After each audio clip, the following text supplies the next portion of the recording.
Hello and welcome to another video where, as you can see, we're in a very different setting today, actually in our front room, and even featuring a rather festive Christmas tree. Well, it's our Christmas tree. It's not tragic, but it's quite a slim Christmas tree, but it fits in that slot.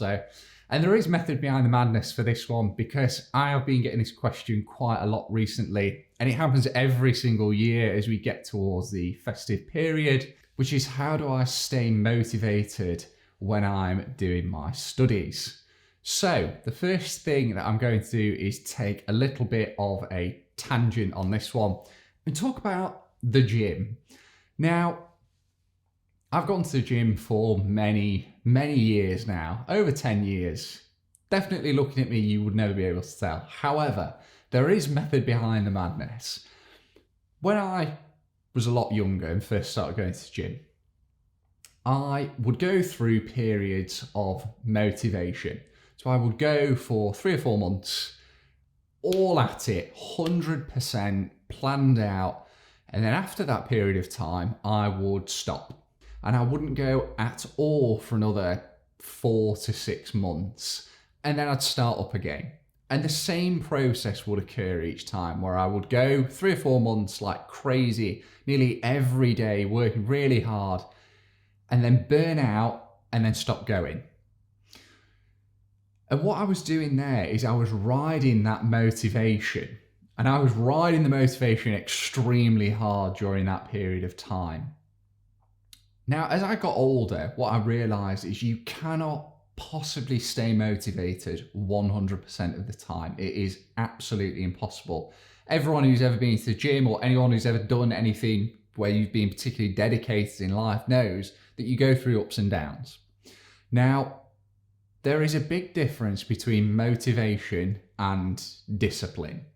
And what I've found after a period of time is that even when I wasn't motivated, I would continue to go to the gym, just less. And the workouts weren't as hard, but I was still going.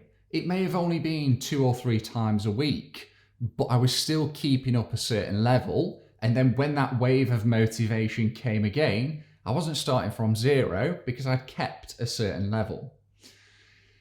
So, bringing this back to your AAT studies, because this is relevant, although slightly roundabout, is there will be periods of time when you experience really high motivation. It's really common after someone's passed an exam. Use that. Use it as much as you possibly can to do as much study on the next unit. However, we all know, I mean, for some people it won't, but for most people that will die out after a little while. It's completely natural. What's important is, and this is where the discipline comes in, is you need to still keep going. It doesn't have to be at the same level, but still keep some study going, even if it reduces to half what it was during the motivational period. Just if you can do, maybe 1 or 2 study sessions a week, even at an hour or an hour and a half, it's crazy how big a difference that will make. It keeps your mind in the right place. And when that motivational wave comes along again, you will be in a great position that you're not having to start from scratch. So that's the first thing. The next thing I want to talk about, and this is probably even more important, is identifying why you don't have that motivation in the first place. Because I think we look at it as a sweeping statement. And when I say we, I mean everyone. We look at it as very much a sweeping statement. I'm not feeling very motivated. What we need to do, or what you need to do, is look at why you aren't motivated. Because not being motivated is purely a blanket statement. Okay. What you need to do is look, well, why aren't I motivated? And if you can figure that out, it will help fix the issue. Now, I would say the hardest one to fix, and yet the most common, and the one that I've heard the most, is that people are too busy with work or with home life to be able to fit study in. Now, I do definitely have sympathy here because it can be very difficult. I know particularly certain periods during the year, if you work within accountancy, can get very, very busy. We're coming to one now if you work in practice. So January is an absolute month of madness. Now, if that is you and you are struggling with the whole work-life study balance, the way to sort of fix that, or the best way I can suggest fixing that, is coming up with a study plan. Because if you sort of put it down to I'll study when I'm free, the chances are it will never happen, because you won't have that mental capacity to sort of go, oh yeah, no, I want to do it now, because you probably will never want to do it. Now, unfortunately, often the best times for you to study is probably going to be the weekend, because obviously for the most part you won't be working at the weekend. Some people will, but most people won't. Now, for the vast majority of people, I've found that they take in information and retain it a lot better when studying in the morning as a comparison to studying at night, where I just don't think people tend to be as switched on. But you know you, so that might not be the case for you, like I say, but for the most part, I do find people do seem to retain information better in a morning. So if you're struggling for time, get a plan in place, and that will help schedule certain times and make sure it's in small slots. Don't make it overwhelming. If you put it at 4-hour sessions, you just find it so overwhelming that you will never start in the first place. So make sure it's small sessions.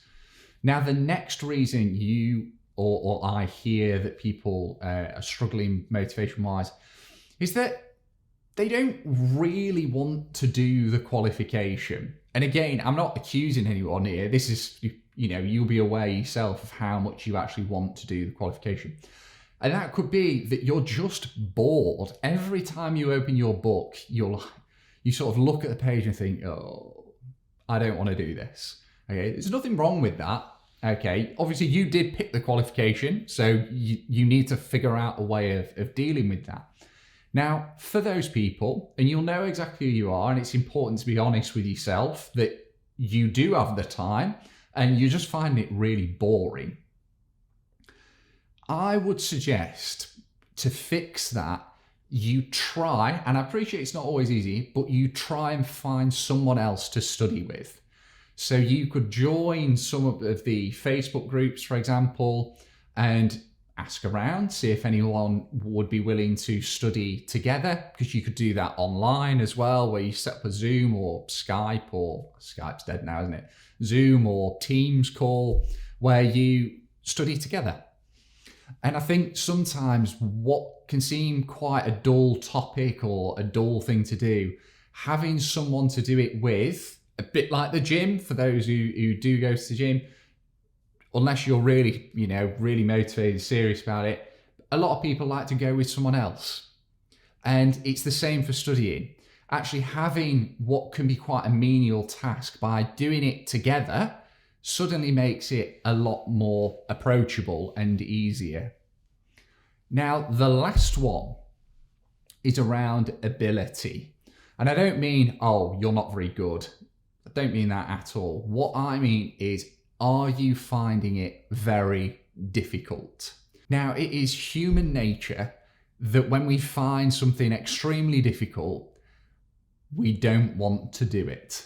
Now, that won't be the case for everyone. Some people love a challenge, I get that. And some people will like a challenge in certain areas, but not across the board. But for most people, again, I am generalizing here. If something's really hard, they don't want to do it. So if that's you, and every time you're looking at the information and going, I don't get any of this, what you'll tend to do is shut the book and avoid it. Now, if that is you, it's trying to look for different ways of studying. It may be that you just can't do it from a textbook. A lot of people can, but there's a lot of people who can't. Or it may be that they can't just learn from a textbook and they need another source, whether that be videos, whether that be something in a classroom where you've got other people to interact with and you've got someone actually teaching it you rather than you having to necessarily pick it up yourself from study material. So it's looking at different ways in which you can make it easier. It could even be that you find a tutor and do a one-to-one session on the bits that you're really struggling with, and it'll pull you back on track. Okay, it may be that you've fallen at a particular hurdle and you almost, every time you look at it, you find it so demotivating, you don't want to do the rest of it, so you just don't do any of it. So it may be that just one session to get over that hurdle and get it explained in a different way to you puts you back on track. Now, I'm not saying that each of these categories are necessarily exclusive. It may be that you fall into more than one. And that's absolutely fine. It just means you need a combination of the things that I've suggested to help. And it may be that one thing helps more than another. But in terms of how to stay motivated, bringing it right back to the start now, as I said, part of that will be down to discipline. You can't be motivated all the time, but it is good practice to be able to force yourself into doing something where you aren't motivated, but you continue to do it. Even if it's at a slower pace, that's absolutely fine. You're still working at it. And like I say, the other side of it is finding the reason why you're not so motivated and trying to fix it. So that covers this video on motivation. Hopefully you have found it useful. Remember, if you've got any questions, please drop them in the comments below. And remember, if you did like it, hit that like button and subscribe to the channel for more AAT content. Thanks again for watching. I'll catch you in the next one.